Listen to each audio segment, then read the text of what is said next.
Good afternoon. Welcome to the Latino Leaders Network Series Luncheon again, honoring Supervisor Gloria Molina. I am Mickey Ibarra, founder and chairman of the Latino Leaders Network, host of today's event.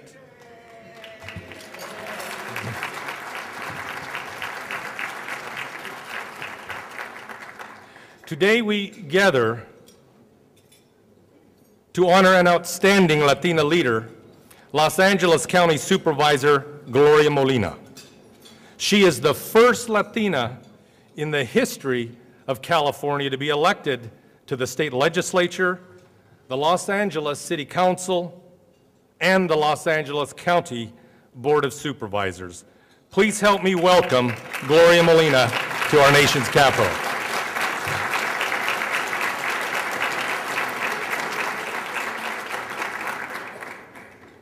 We begin our program with a prayer. A wonderful friend to nearly all of us in this room, former Congressman Bobby Garcia, has agreed to offer our blessing of the food and invocation. Congressman?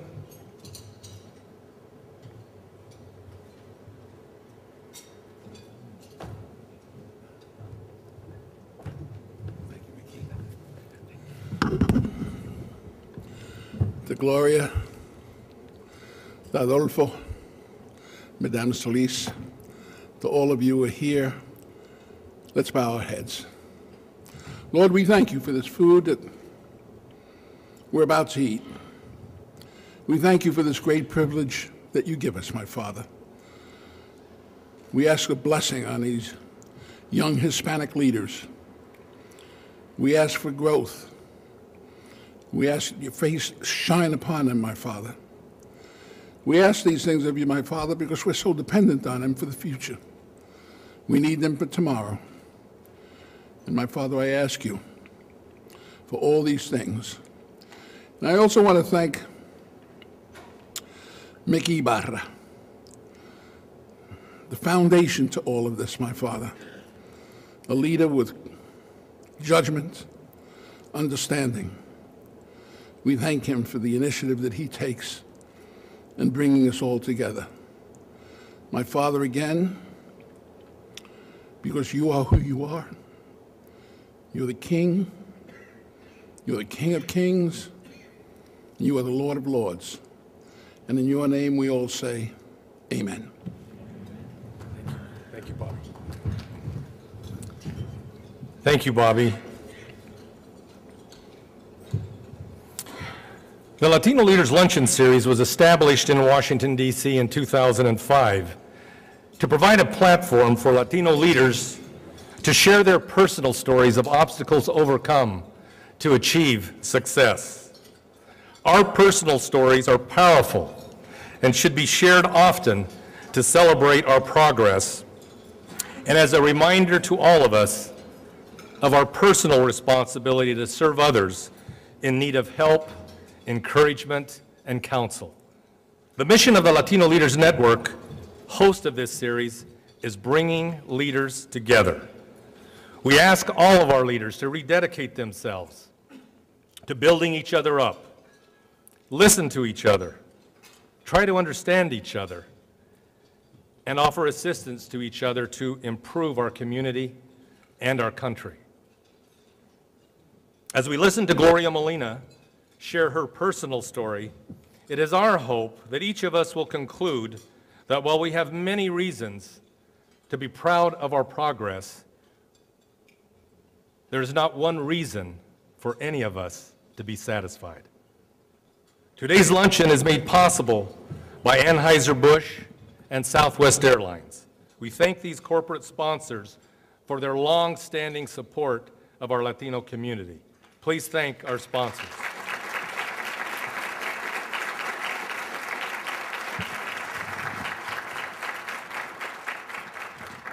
Before we hear from our luncheon sponsors, I want to recognize a few of our special guests with us today. Remember, our mission is bringing leaders together.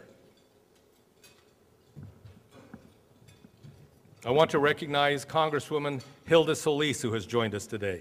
Congresswoman, thank you. We're also very proud to be joined by Bronx Borough President Adolfo Carrion and President of NALEO.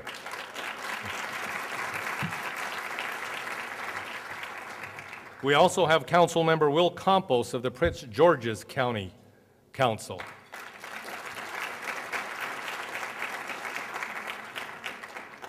So proud to be joined by the President of the National Education Association, Reg Weaver. Reg?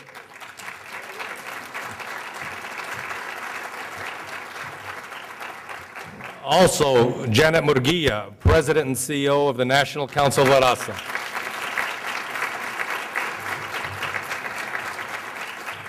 I know Brent Wilkes, the Executive Director of LULAC, is with us today also. Brent?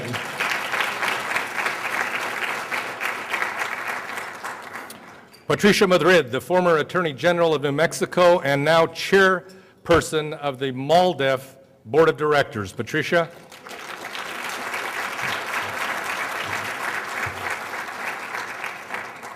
We also have Alma Riojas, the President and CEO of MANA, with us. Alma?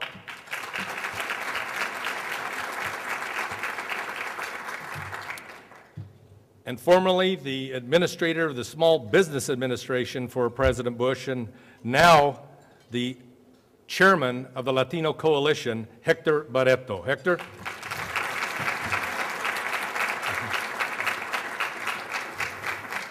Roger Rivera, who has brought his parents as well. We want them to stand also. Roger Rivera of the National Hispanic Environmental Council.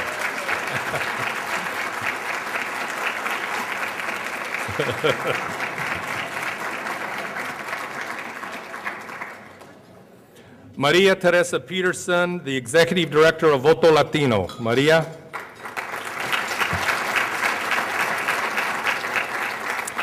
Cristina Caballero, the President of Dialogue on Diversity. Cristina?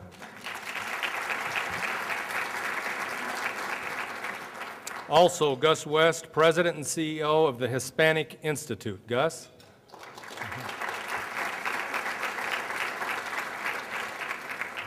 Idalia Fernandez, President, Hispanic College Fund.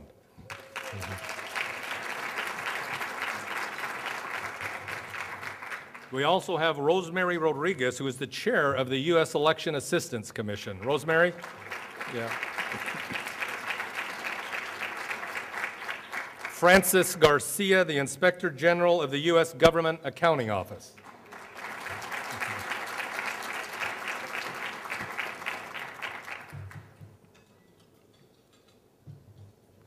And now, a word from our sponsors.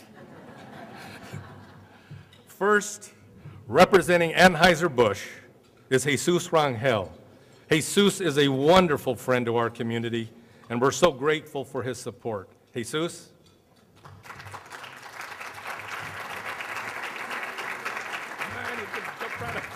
Thank you, Mickey. I appreciate it. Thank you, Mickey.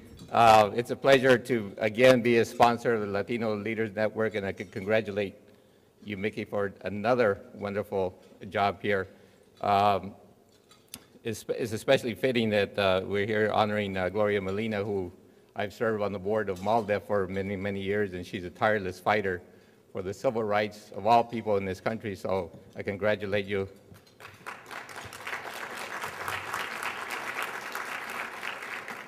And of course, a rising star, a big influence in New York City politics, the next controller of the city of New York, who's the Bronx Borough President, Adolfo Carrion, a good friend, is going to be mayor one day. The Bronx, as you know, is the home for the great New York Yankees.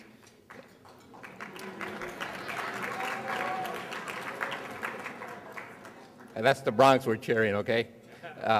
And as you'll see soon, you'll hear soon a lot more. It is also, the Bronx is also the home of the new Anheuser-Busch facilities for New York. So that's going to be our new home in New York, in the Bronx. So thank you, Mickey, and I hope you enjoy today's session. Right.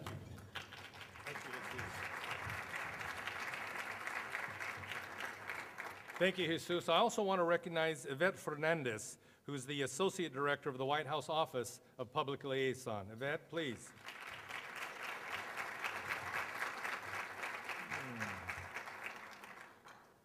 Southwest Airlines is the official airlines of the Latino Leaders Network. Representing Southwest Airlines today is Christine Ortega, Multicultural Community Affairs Manager. Christine?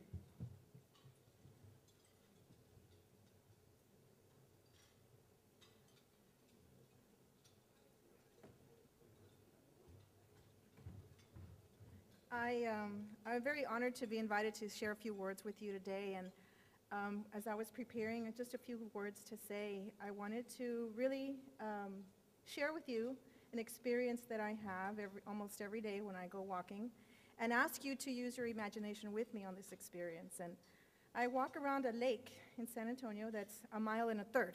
It's very important that it's 1.33 miles because it takes quite a while to get around. And every day I try to go walking around this lake, and one day, so imagine if you will a lake, and in the middle is a lighthouse. It's a little lighthouse, doesn't really bring anybody in, but it's just a little lighthouse. And a nice track all the way around, so just use your imagination. Every day I walk, and one day in particular, there was a couple, an elderly couple walking ahead of me. And as you're going around this 1.33 miles, if you're like a normal walker, you're always looking down, you know, like what's next, right, your next step. And on the ground it says, after certain intervals, it says 1/4 mile. So every 1/4 mile it says 1/4 mile. But the lake is 1.33 miles, so it doesn't ever really add up right. But anyway, so we're walking around and this couple's ahead of us, and you could see that they're getting tired. You know, I was getting tired too, and I was obviously behind this elderly couple, so I too was tired. And as we're going around it, he finally says to me, and this is in Texas, so I'm going to say it like I heard it, okay? You'll have to share and translate for each other if you need to. But the husband looks at this lady, his partner, and he says, pues, ¿por qué nos dicen aquí 1/4 mile todo el tiempo? And he goes, ¿por qué fregados no nos dicen cuando ya llegamos? And so today is sort of like we have gone around that lake where we're all together acknowledging a tremendous accomplishment, and we need to go through those 1/4 miles that don't always add up to 1.33 miles, but they certainly are important markers for us. So as I was reading about Gloria Molina, and I was asking my colleagues about, everybody would tell me something different about her, some other major accomplishment about her. So I was able to see her 1/4 miles as my friends were telling me about her. And so today I'm very proud to be at the 1.33 miles with you, Gloria. And thank you for all the accomplishments that you've made, and for all of us too, who are constantly putting in our 1/4 miles in everything that we're doing. But I think that Mickey's role today is important to tell us que, pues ya fregados, acabamos bien. So.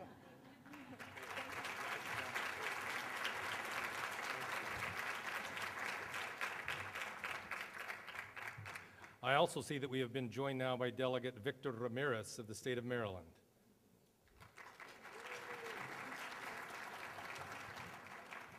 Adolfo Carrion is scheduled to be on the program next, but this is an audible. Again, we've been so pleased that Hilda Solis, the Congresswoman from California, has been able to join us today, and yet votes on the House of Representatives have been scheduled for 1 o'clock. It is now 5-1, or pretty close to it. So what we are going to do, Hilda was scheduled to provide the introduction, but what we'd like to do is to give Hilda an opportunity to provide a tribute. Following that tribute, we will go ahead and break for a few minutes to allow our servers to deliver our main course. We'll resume our program with Adolfo Carrion here in his role as president of NALEO, and then we will hear from our keynote speaker with a 2 p.m. stop time, okay? Elected to the Congress in 2000, the Honorable Hilda Solis is a tenacious advocate for her constituents and our community. Hilda is the first woman ever to receive the John F. Kennedy Profile in Courage Award for her commitment to environmental justice.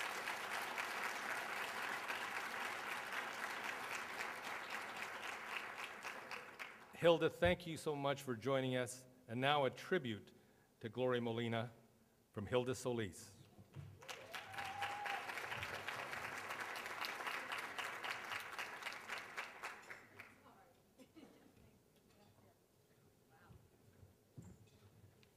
Leave it to the Congress. My goodness, they always interrupt a good time. But I want to just say thank you, Mickey Ibarra, and to the Latino Leader Network.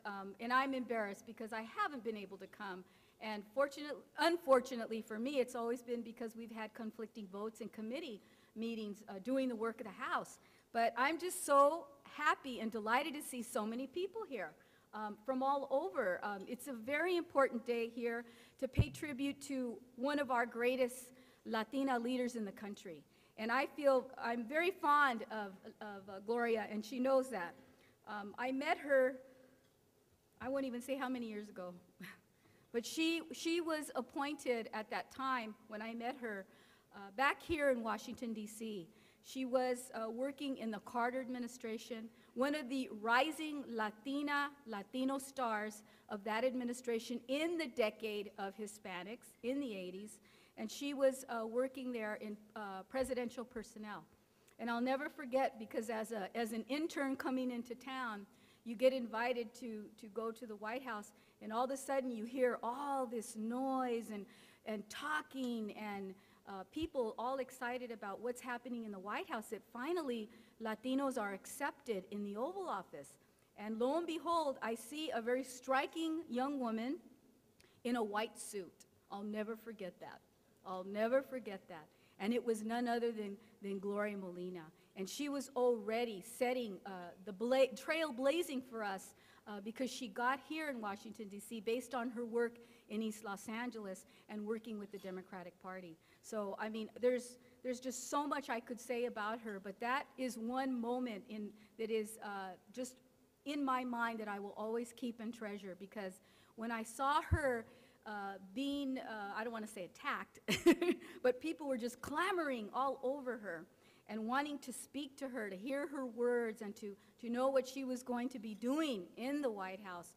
I mean, I was just kind of, you know, so taken to see a young woman like that from East Los Angeles, from a humble community, from a family of immigrants, and the oldest in her family, who sacrificed so much for her namesake, for her father, for her mother, and her brothers and sisters, and what she meant to so many of us back then, and what she continues to mean for us today. And I'm honored that I'll be able to introduce her, at least in my own way, having known her for so long. And I remember sitting alongside her with other women, a group of women in East Los Angeles known as Comisión Femenil de Los Angeles. Maybe some of you here are familiar with that group. She was running for the State Assembly at the time. And believe me, Gloria, talk about a warrior, talk about a fighter, talk about a mujer. This is one woman that if you do not know her by the end of this luncheon, you should get to know her.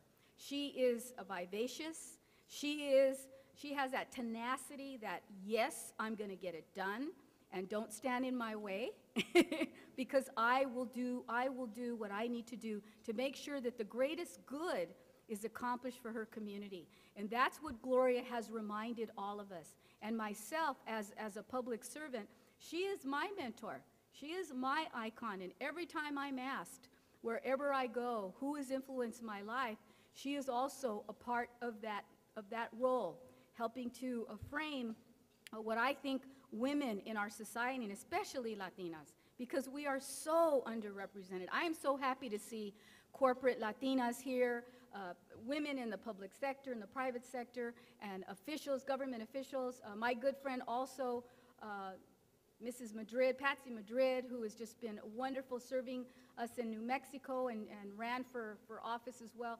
All the legacies that I see in this room of women that have contributed, all of you I know have come in contact with Gloria and know of her and know of her strength and her willingness to share that with others. That's what I think really sets Gloria apart from so many people. Because you can be in this town for years and not know folks that you think they're out there saying they're doing things for the Hispanic or Latino community, but it's far from it. And when you know and look at her legacy and what she's been able to accomplish as the first woman on the LA City Council, no easy task. the first Latina to service in the State Assembly, a House of 80 members, was so well recognized because of her leadership and tenacity that Speaker of our House at that time, Willie Brown, was scared of her and made her a top lieutenant. What does that tell you? What does that tell you about this woman's integrity, the respect, and the amount of, how could I say, camaraderie that people and love that they have for this woman? When she ran for the Board of Supervisors, she also set a precedent. And Gloria will probably not say this in her remarks later, but you know, oftentimes we go through this in our community where, and the old saying is, we're like crabs in a bucket. And I don't really want to go there with this, but I do want to say that Gloria is one of those people that says, you know what? There is no bucket here. There is no barrier.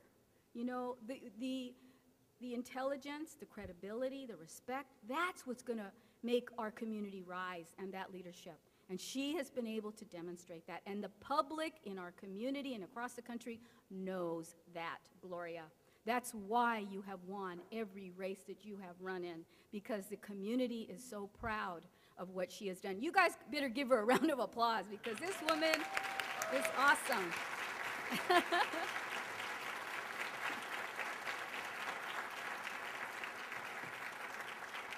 I'm not even going to go over everything that my staff prepared, but I'll tell you, if I ever have to be in a fight with a foreign country, or with foreign dignitaries, or even with the president, I'm going to stand next to this woman, because I know where my place is.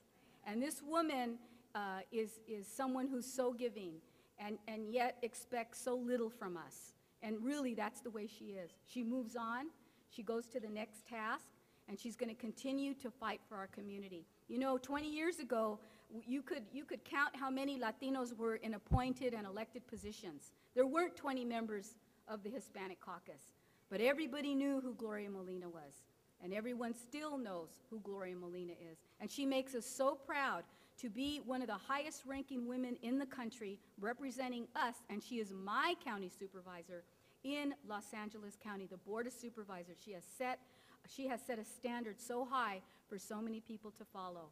And I just want to say muchísimas gracias por todos los sacrificios que usted ha hecho para nosotros. And God bless your mom and dad, because without them, we wouldn't have you. So thank you, Gloria. Thank you.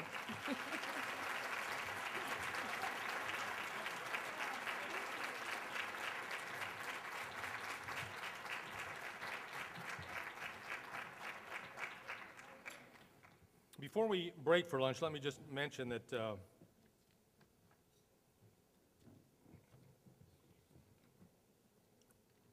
Latino Leaders Network has also established media partnerships that we're very proud of. The Hispanic Communications Network, El Tiempo Latino newspaper affiliated with the Washington Post, Verizon Fios TV, and the Latino Leaders magazine. In addition, today, we are joined by C-SPAN and also Voice of America, who will broadcast our program nationally as well as to Latin America. We thank our media partners for helping us extend our message beyond this ballroom today. We will now break so that our servers can deliver our main course. We would ask you to try to keep the aisles free to help our servers deliver the meal, and then we'll resume our program with Adolfo Carrion. Thank you. I'm glad to be among friends and among Latino leaders in Washington, D.C., our nation's capital. I am delighted that I see my friend from the Bronx and someone who has given great service to our country for many years, and he continues to do it in his own very special way. He's a friend of my family, a personal friend, a former Congress member, offered the prayer today, former Congress member Bob Garcia. Wonderful public servant. Thank you, Bob. Nice to see you. And you should know that Bob was one of the founding members of the National Association of Latino Elected Officials. As a matter of fact, he served as its treasurer under the leadership of Congressman Ed Roybal. I want to join the chorus of people who today are suggesting that you can't mess with Gloria Molina. And I'm glad to make acquaintance and hopefully friendship as a fellow county executive.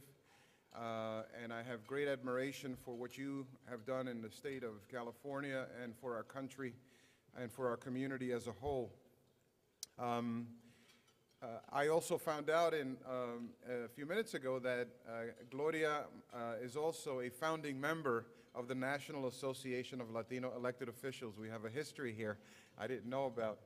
So we all have Molina stories and Molina moments, right? I also wanted to point out that my friend Jesus Rangel from Anheuser-Busch, who is one of the sponsors of today's event, is a pretty decent golfer. And every once in a while he hits it long and straight. But, you know, I also wanted to point out that Jesus has like the Bronx story that includes the Yankees, right? But then he also has the LA story that includes the Dodgers and the Boston story that includes the Red Sox. But of course, his favorite is the St. Louis Cardinals. There's no coincidence there. Let me just say very quickly, because I do have 3 minutes and I've used 3.5 of those minutes already. We are the fastest growing group, the fastest growing sector of the American population. There are nearly 50 million Hispanics across these United States. The estimates are that by the year 2025 to 2030, we'll be 1 in 5, maybe 1 in 4 Americans, and that by the year 2050, we will be approaching nearly 1/3 of the American population. We come from all parts of Latin America. We are tied together by a mother tongue and a history, a colonial history that we share. And that continues to tie us together. Our destinies, our future, and the future of our country are intertwined. As our leadership goes the future of the American Republic. Make no mistake about it. At the end of this month, NALEO, that represents the 5,200 Latino elected officials all across the 50 states of the Union, will have the National Latino Convention right here in Washington, D.C. And we will have the remaining candidates for President of the United States come and speak to our leadership. And so, guess who's going to be there? John McCain, representing the R team. And Barack Obama, it looks that way as of yesterday, representing the D team. The important thing, though, is that whoever wants to lead this country into the future needs the Latino vote and needs the Latino community. Make no mistake about it. And so, thank you for the commercial spot, Mickey. Thank you for putting our community together in conversation and in networking and in consultation with each other about the things we need to do. And thank you for your leadership, your invitation to Latino leaders everywhere to come together. Mickey has partnered with NALEO. He's working with us to push this event. It is from June 25 to June 28. And I invite you, if you dare, to join us. On June 25, we have the NALEO Presidential Golf Classic. And so if you pretend to be a golfer, like so many of us do, please join us. We'll raise a little money, have a little fun. But more importantly, we will do the people's business. We will ensure that we put the issues that are important to the Latino community and to Americans on the table so that we can build a stronger future for our families. And if you're not a member of NALEO yet, I will unabashedly and unapologetically invite you to please join our organization and support the future of the American Republic. I've attended other luncheons, and I'm very proud to be part of today's luncheon. And of course, I have to thank Hilda Solis. What a beautiful introduction and tribute. My parents would be very, very proud. Gracias, Hilda. It's good to have a good friend in power. That's wonderful. Well, my father used to say, Con un sueño, trabajo y ganas, todo se puede lograr. With a dream, hard work, and determination, anything can be accomplished. Now, one would think with such positive, you can't hear me? One would think with such positive inspiration that it had all been planned that I would one day be here, and all of that I would have known as a child. But nothing could be further from the truth. My parents are from Casas Grandes, Chihuahua. I'm first generation. Although my father was born in the U.S., he was raised since the age of 3 in Mexico, and of course, always longed to come back to the United States. I'm the oldest of 10 children. I was raised in L.A. We all lived together in a small 2-bedroom house. And of course, I was always reminded that it was my responsibility to set the example for my brothers and sisters. This is a tradition in Mexico, and I was very proud to follow through on that tradition. And my parents had dreams for each and every one of us, but those dreams were really rather limited. My father aspired for me to graduate from high school and to go on to be a legal secretary. That would make him so very proud. He wanted all of his children to learn English and to not have an accent. That was very important to him because he didn't want us to be discriminated. And of course, for every single one of them to graduate from high school. He'd been a construction worker all of his life. As he said, worked with his back and his hands. And very frankly, he did not want us to follow in that tradition. But tradition was part and parcel of my growing up. Certainly, my brother was expected to become a lawyer or a professional. The girls were expected to become teachers, secretaries, and moms. But of course, my dreams were much larger than that. They weren't political at all. It was my intention to become a fashion designer, believe it or not. After 2 art classes, I clearly decided, and I think it was decided for me, that I had no talent in that area whatsoever. So I decided to start college with an interest in social work. It's interesting that my mother was very bothered by my wanting to attend college. After all, she'd only attended the 3rd grade, and she felt that for my future, graduating from high school was more than enough. After all, I was to become a wife and a mother. And she was also bothered by the fact that, of course, my father had had an industrial accident. He had been in a cave-in, and we were living on a disability check. And of course, another fine Mexican tradition is that the oldest has to be responsible for the well-being of the family as well. So additional paycheck was necessary. And so consequently, I had to go out and work. But I attended college while working full-time as a legal secretary. I was involved in all kinds of issues in the community. And one of the things I decided to do was to volunteer at a local community center on the east side. I started working with young women, 10th graders, who unfortunately couldn't read at a 10th grade level. It bothered me tremendously, so I went to go visit the teachers at the high school. And I was confronted by a group of teachers who said, "Don't worry about these girls. After all, they're not going to graduate from high school. They'll probably get pregnant before then. So we don't expect them to graduate, so if I were you, I wouldn't worry about them." Well, that certainly got my adrenaline going, and it hasn't stopped since.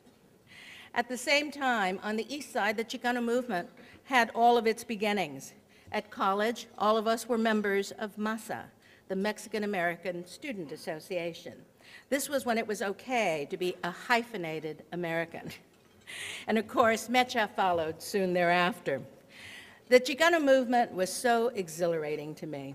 Listening to Chicano activists talk about what we needed to do, about the inequities, the injustices, it was wonderful. I joined up as quickly as I could. I was a wonderful follower. Unfortunately, the women of part of that organization were relegated to the task of mimeographing and making menudo for all of the fundraisers. And of course, every time we wanted to raise our issues, and we had many, they were employment training, they were the issues of childcare, they were the issues of higher education, we, of course, were quickly castigated and put in our place. And I participated in various events with all of them, but anytime we would raise our issues, we were, of course, accused of trying to divide the movement. Well, at the same time, as we all know, I attended various consciousness-raising meetings. That's what they were called back then, in the infancy of our present feminist movement. And I listened to all of these white women talk about these macho men who were discriminating against them, who were relegating them to these subservient roles. And it was a real problem for me to listen to that, because growing up, my father was very proud to be a macho. A macho in Mexico is a proud tradition. It is someone who is a responsible, respected man, someone who takes responsibility for his family, and it's a very honorable role. So them using that word was a real problem for me. And so it was a real tough situation. I certainly was a victim of the racism that was going on in the community, but I was also a victim of the sexism that was going on in the community. But certainly the issues, that is the war in Vietnam and the fact that our Chicanos were going to the front lines and we were losing many, many more than we represented in this country as far as population. I decided very quickly that this was going to be my focus. And so I got involved in the Chicano movement, and I was every day working on those issues while I was working full-time. But at the same time, I wasn't a very engaging person at the time, a leader at any sort. I participated in various discussions with other Latinas and other Chicanas in the community, and we certainly felt the discrimination. We certainly felt the barrier of our inability to move forward. And so we started talking about putting together an organization, a network where we could become those kinds of advocates. I came across the opening of the Chicana Service Action Center by a group of very, very assertive women. Francisca Flores, who was an activist in the labor movement in the 40s and 50s, Lilia Aceves, and various other women who had decided to open up an employment training and counseling facility. So I was very glad to finally find this network of women. So they convinced me, and we joined up with them, and they said that we should form a chapter of an organization known as Comisión Femenil Mexicana Nacional, a national Chicana advocate group. And we thought, absolutely. We developed a chapter as quickly as we could in Los Angeles, later to only find out that the organization only existed in paper. There was no such organization. But our very first meeting attracted over 200 Chicanas. We clearly understood the importance that the dialogue that we were having with ourselves was going on everywhere, and that Chicanas needed to have a network, an organization, and someone to advocate on their behalf. So we got into action as quickly as possible. We started building our leadership skills by speaking in front of people, many times certainly not prepared, but we were learning our way through. We were writing proposals to develop various programs for women. We were writing articles about many of the issues in our community, and we were moving forward a very strong action plan. We developed, of course, more employment training programs. We developed supportive services for Latinas and Chicanas and their families. A woman can't go to work if she doesn't have good child care services. So we developed the very first bilingual, bicultural child care center. We also went as far as to sue LA County, who I now serve on that board of supervisors, against the forced sterilization of Mexican women at their county general hospital. We had a very, very active plan, and we were very excited about the work that we were doing. And of course, that led to getting involved in the political process. Certainly wasn't what we were planning on doing, but by nature of getting involved in many of those issues, you become part of the political process. I became very adept and developed an army of what I call the lickers and the stickers. We were a very valuable commodity to most of the grassroots campaign for the Chicanos that were running for office. So every time one of them decided to run, they called on me, and I put together a whole group of people and became a very, very valuable commodity, as I said, to any of those campaigns. And so I was a regular. Eventually, I got an opportunity to work for the newly elected Assemblyman, Art Torres. He, at that time, was called an administrative assistant, and I really welcomed the opportunity to now work in the community on many of the issues. I was It was just exhilarating to be a part of not only his campaign, but eventually of his staff.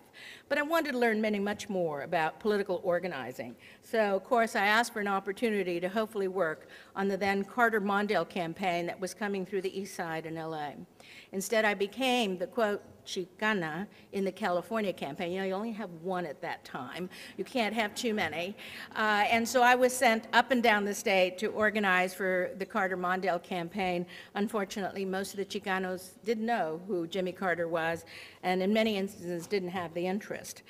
But luckily, while we didn't win the state of California, we did win the White House.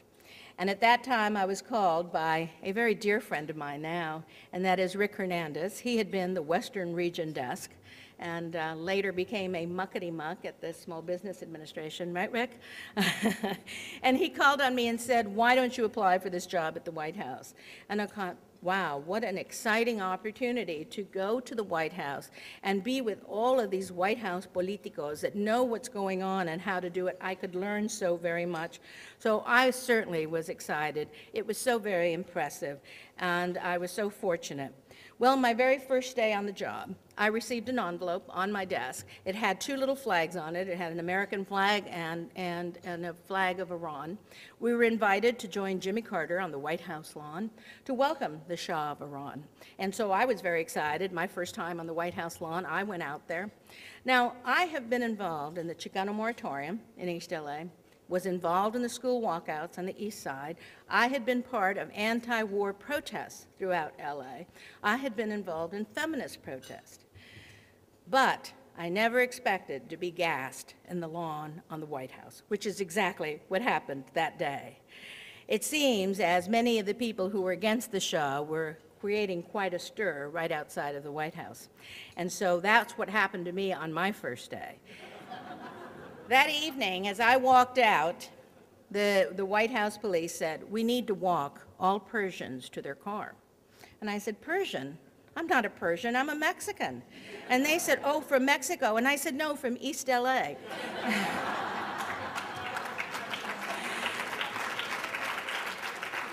And of course, it was very clear that we were non-existent to many of the people here in DC. Well, at that time, we were fortunate to have a few members of Congress, like Congressman Ed Roybal and our very own Congressman Robert Garcia.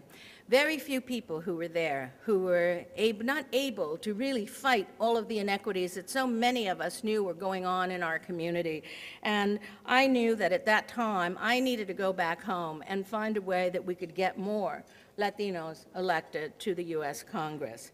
So, and it was interesting because I was working in the Office of Presidential Personnel, and, quote, my responsibility was to, again, quote, get Hispanics appointed to commissions. Not the top commissions, by the way. Those little smaller commissions. Make sure you only put one on, okay? That was my role at that time. I enjoyed the work. It was wonderful work, but clearly I needed to go home. We needed to go home and be part of organizing in our own community to make sure that we had a stronger and better presence here in the Beltway, and that was a very important part. So when I returned to Los Angeles, I started working at that time full-time for then Speaker Willie Brown, and then again, also volunteered. I was a volunteer for everything. I worked for a group, or volunteered for a group called Californios. It was a reapportionment committee that was operating in Los Angeles. We knew that because of the growth of the Chicano population throughout California, that we were entitled to 2 additional congressional seats in California, and we're very excited. So, of course, you know, many of my feminist friends thought, why not? One should go to a Chicano and one should go to a Chicana if we're going to be fair about this whole process. So, of course, we approached many of those Chicano elected officials that we had supported all of this time, walked in and made our request that we thought we should have one of the seats in Congress. Well, of course, we were laughed right out of the room. What was interesting about it is that we had approached various Chicana lawyers because we thought that that'd be the most qualified individual to run. Well, they laughed at us as well. They said it was tough enough to get a Chicano elected, let alone a Chicana. Well, we went away, we licked our wounds, and luckily for us, there was an opportunity that turned up in my own backyard. And that is that Assemblyman Torres decided to challenge one of his Senate colleagues, and so he was going to run for that seat, and that vacated that Assembly seat. So again, we went to the various Chicana lawyers, and they said, we don't have a chance of winning. We're not going to run for that seat. So at the end of the day, it was very clearly decided that I had to be the candidate. I knew the district. I had worked the district. I knew enough about politics, so I decided to do it. We had to take forward and move forward and take the risk. We weren't sure we were going to win, but we were going to do all that we could. Well, I was very fortunate. We were able to raise money. We got into an action plan. We had a campaign going. It was very fortunate for me to be the oldest of 10. It's, you know, when you're walking the district, having 9 brothers and sisters with you is a help. We walked that district 1 1/2 times. And so I was very fortunate that in 1982, I was the first Chicana ever elected to the California State Legislature. I'm very proud of that.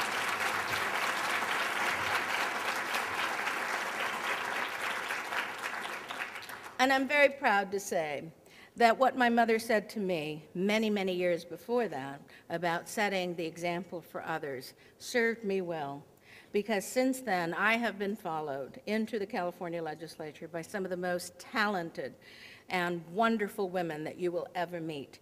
And so I'm very proud to have been the very first one, but many who followed, like our wonderful Congresswoman, Hilda Solis, into the legislature.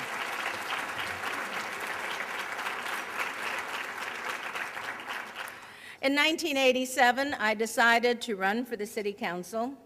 You know, I should mention to you, by the way, when I first decided to run for that assembly seat, you'd think that I would have walked into the room with those same guys and I decided to run for that seat, that they would have said, oh, sure, Gloria. Instead, they said no. They already had a candidate in mind, and so we had to run against them.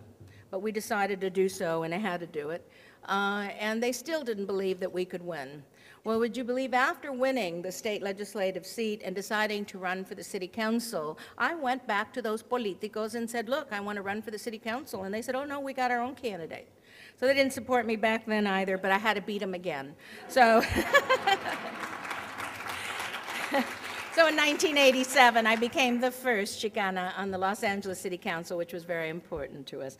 And of course, we continued in our battle, and because of a reapportionment fight that MALDEF, an organization that I'm very proud of, I happen to serve on their board, was able to fight all the way to the U.S. Supreme Court, because we had 5 white men representing the county of Los Angeles, a very powerful position from the standpoint of what it does and what it's responsible for. 5 people represent 10 million people. Our budget this year is over $22 billion. It has a tremendous amount of responsibility. But the way they had drawn the lines was very clever and certainly didn't allow for any minority to serve, even though we had a large Latino population and a very, very large African American population. So after our challenge, the Supreme Court, and our success, there was a seat in the 1st District that was, for the most part, carved out to be a Latino district. I, with 10 other candidates, including, unfortunately, my former boss, Art Torres, ran for that seat, and I was lucky that in 1991, I was elected as the first Chicana to the County Board of Supervisors, a position that I serve in today, and I'm very proud to carry out that work.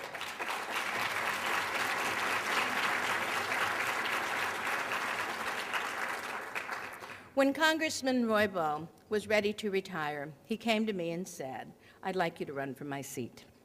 And very frankly, I was very happy doing the work that I was doing. By that time, I'd been married and had a child. But we were very fortunate to have Lucille Roybal Allard, who had followed me into the California legislature, ready to go. So she was able to follow through and serve and follow the footsteps of her father. Lucille is a wonderful Congresswoman. I love her dearly, one of our great leaders, and I'm so proud that she has been one of the Latinas that has been motivated to get involved in the political process.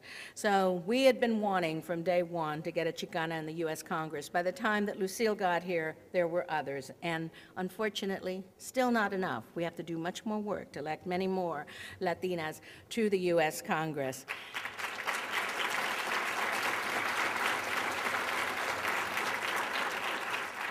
But you know, I'm elated with the number of women that I see in positions of power, in organizations like Janet and so many others that are heading up in corporate positions, on major foundations. I am very proud to see so many Chicanas in position of power, and it's wonderful.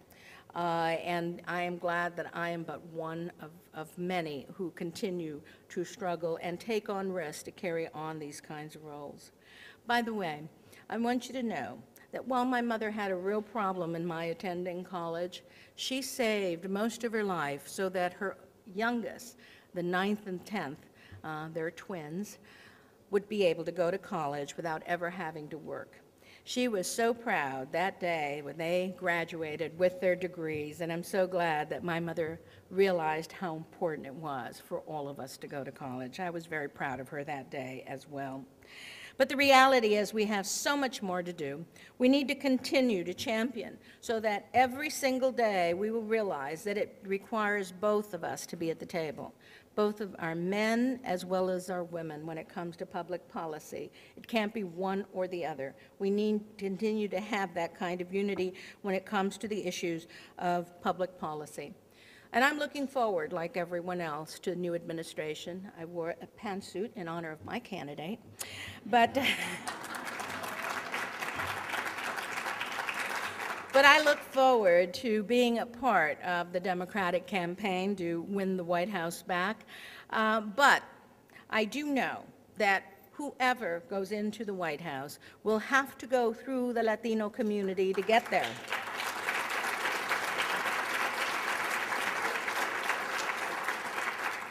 And that hopefully they're going to recognize and understand the unbelievable talent that we have in our community and will appoint Chicanas and Latinas to positions such as Secretaries of State, Supreme Court Justices, even Vice Presidents, who are making our community better and stronger every single day. So, it is wonderful to be a first, but it would mean nothing if you did not have a following of so many people like you. An honor to join with all of you. We still have so much more work to do. Muchísimas gracias.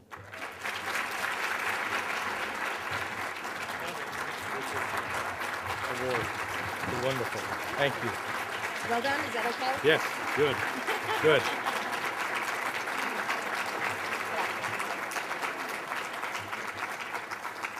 Thank you so much, Gloria. Those we honor with the Nambe Eagle Leadership Award understand their personal responsibility to help others achieve as well. In short, they help us bring leaders together.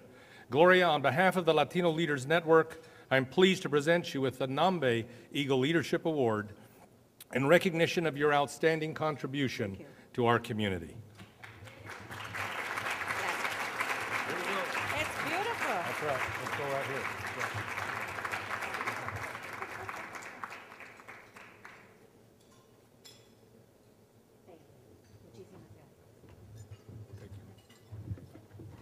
And now just a couple of announcements before we adjourn today's luncheon program.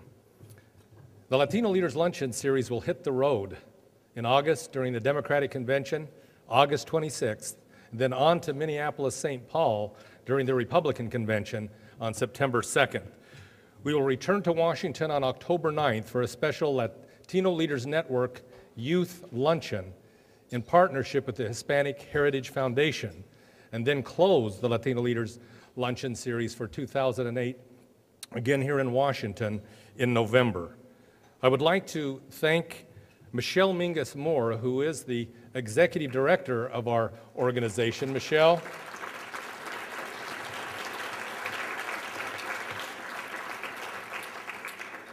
And our two Board of Director members who are with us today, Maria Teresa Peterson and Raul Rubio. Thank you for being here.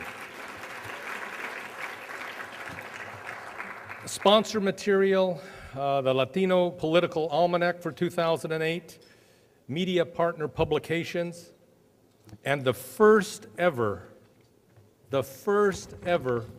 honor roll, identifying 117 members of Congress and 8 committees that include Latinos on their Hill staff, produced by the Latino Leaders Network as a part of their Latinos on the Hill Congressional Directory. Again, we have copies. We want to congratulate and thank members of Congress and the committees for including us. So please pick those up just outside the ballroom door. Finally, thanks once again to Anheuser-Busch, also to Southwest Airlines for making this all possible. I remind folks often, it's very seldom in Washington you get to come for a free lunch. And we are very grateful. Again, to our sponsors, we thank them, our media partners, and most of all, we want to thank each and every one of you for joining us today. We understand the competition for your time and attention. We look forward to seeing you with us once again, and again, thank you for being with us.